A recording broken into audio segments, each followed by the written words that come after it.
Assalamualaikum warahmatullahi wabarakatuh dan selamat sejahtera. Pada pembelajaran kali ini saya akan kongsikan berkaitan dengan apply inverse Laplace transform. Saya akan terangkan satu demi satu dengan menggunakan beberapa contoh yang berkaitan.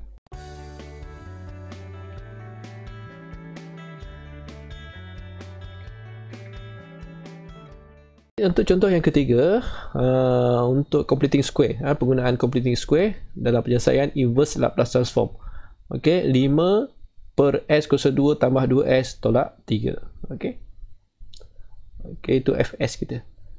Dan pada bahagian denominator ni, kita kena selesaikan dengan menggunakan pemfaktoran, factorize. Okey. Kita untuk soalan ni kita gunakan completing square. Okey.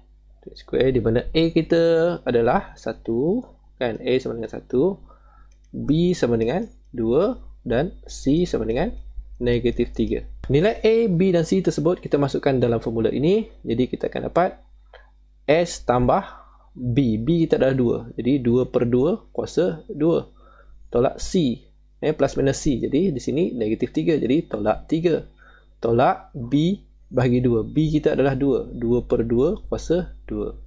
Jadi 2 per 2 ni jadi 1. 1 kuasa 2 adalah 1. Jadi sebab tu kita di sini kita akan dapat S tambah 1. S tambah 1 kuasa 2 tolak 3 tolak 1. Tolak 3 tolak 1 jadi tolak 4. Negatif 4. 4 ni bersamaan dengan 2 kuasa 2. Jadi proses completing square di sini kita akan dapat S tambah 1 kuasa 2 tolak 2 kuasa 2. Okey, nilai ni kita akan gunakan dalam penyelesaian seterusnya. Okey, sama dengan 5 per S tambah 1 kuasa 2 tolak 2 kuasa 2. Okey, maksudnya kita kena mencari nilai inverse of Laplace transform bagi 5 per S tambah 1 kuasa 2 tolak 2 kuasa 2. Okey. Okey. Seterusnya. Okey, di sini S tambah 1 kuasa 2 tolak 2 kuasa 2. Maksudnya apa? Pada bahagian numerator nanti, nilai omega dia mesti 2. Dia kena follow nilai omega yang terdapat pada denominator. Apabila omega kita 2, jadi sekali lagi kita kena kreatif. Okey, kita nak 2 di situ. Jadi yang dah ada tu 5. Okey, nak kembalikan dia kepada nilai asal iaitu 5. Jadi kita kena bahagi 2. Okey, maksudnya 2 darab 5 per 2 sama dengan 5. Okay, sebab tu kita darabkan 5 per 2 didarabkan dengan 2. 2 ni nanti kita akan tinggalkan dia sebagai omega. Jadi 5 per 2 ni pergi mana? 5 per 2 kita bawa ke hadapan. Okay. Jadi kita nak tinggalkan dalam bentuk omega per S tambah A kuasa 2 tolak omega kuasa 2. Supaya dia menepati formula yang diberikan sebagaimana yang terdapat dalam table of Laplace transform. Okey, itu memerlukan kreativiti para pelajar. Jadi untuk soalan ni kita akan gunakan formula nombor 18 dalam senario formula. Cuba lihat di senario formula tersebut. Jadi maksudnya apa? S tambah tambah A kuasa 2. A kita dalam soalan ni adalah 1. Okey, itu pertama.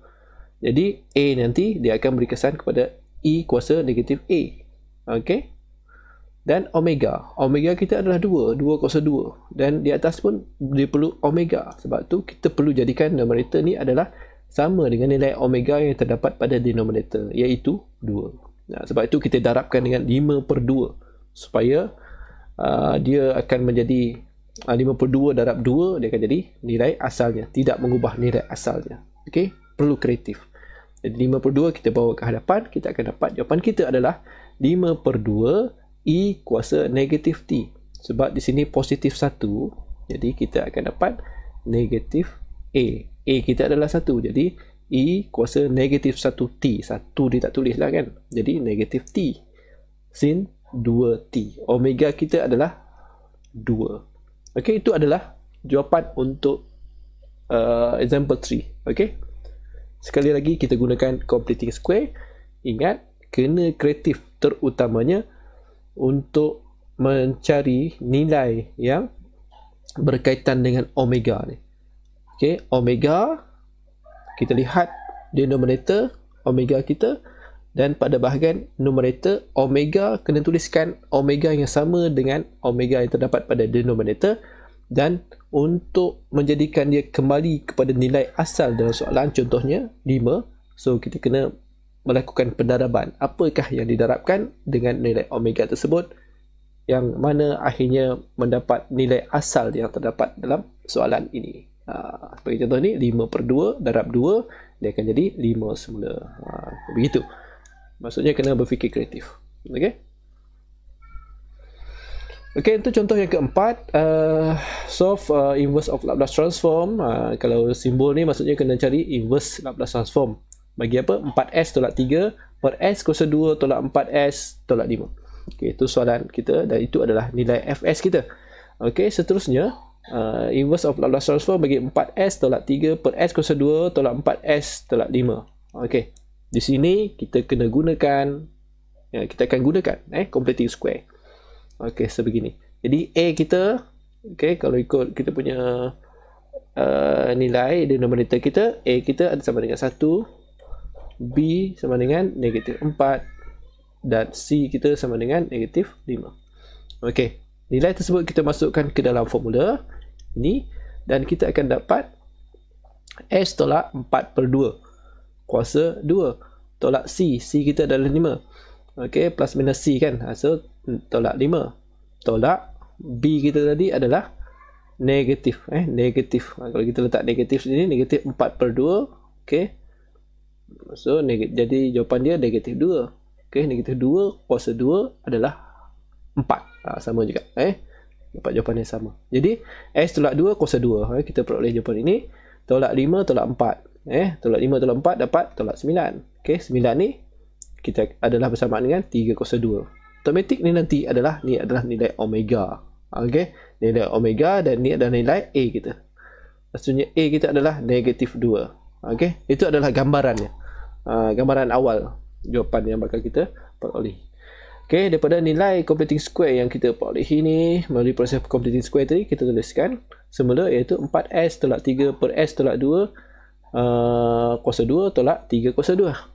Step berikutnya adalah untuk kita nilai S ni. Okey, nilai S ni, okey, kita kena samakan dengan nilai yang terdapat pada bahagian denominator. Maksudnya kena S tolak A juga. Okey, kita dah belajar pada bahagian first shifting dulu. Okey, untuk apply Laplace transform. Okey, sama juga. Okey, S ni pun kita kena gantikan dengan S tolak 2. Jadi apabila 4 darab S tolak 2 di sini, kita akan dapat 4S tolak 8, betul? Untuk menjadikan dia tolak 3, sebab tu kita tambah 5 di sini. Jadi dia akan kembali kepada nilai asal yang terdapat dalam soalan kita. Okey, seterusnya oleh kerana dia ada dua bahagian, kita dah tambah 5 sini kan, dia akan terpecah kepada dua bahagian. Jadi N-1 4 darab S tolak 2, tu yang pertama. Okey, dan yang kedua adalah nilai 5 ni. Okey, dengan keadaan nilai denominator dia adalah sama, iaitu S tolak 2 kuasa 2 tolak 3 kuasa 2. Ini pun sama.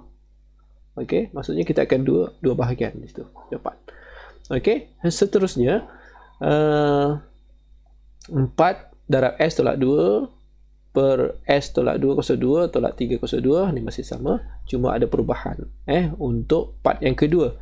Sebab kita punya nilai omega kita di sini adalah 3. Di atas ni kena ada omega yang sama, iaitu 3. Apakah yang didarabkan 3? Tetapi akhirnya dia akan dapat juga jawapan asalnya adalah 5, tak ubah. Jadi nilai yang kita ini adalah 5 ni kita kena bagi dengan 3. Sebab tu di sini 5/3 darabkan dengan 3. Sebab kita nak juga nilai omega kita adalah 3 di sini. Untuk numerator ni.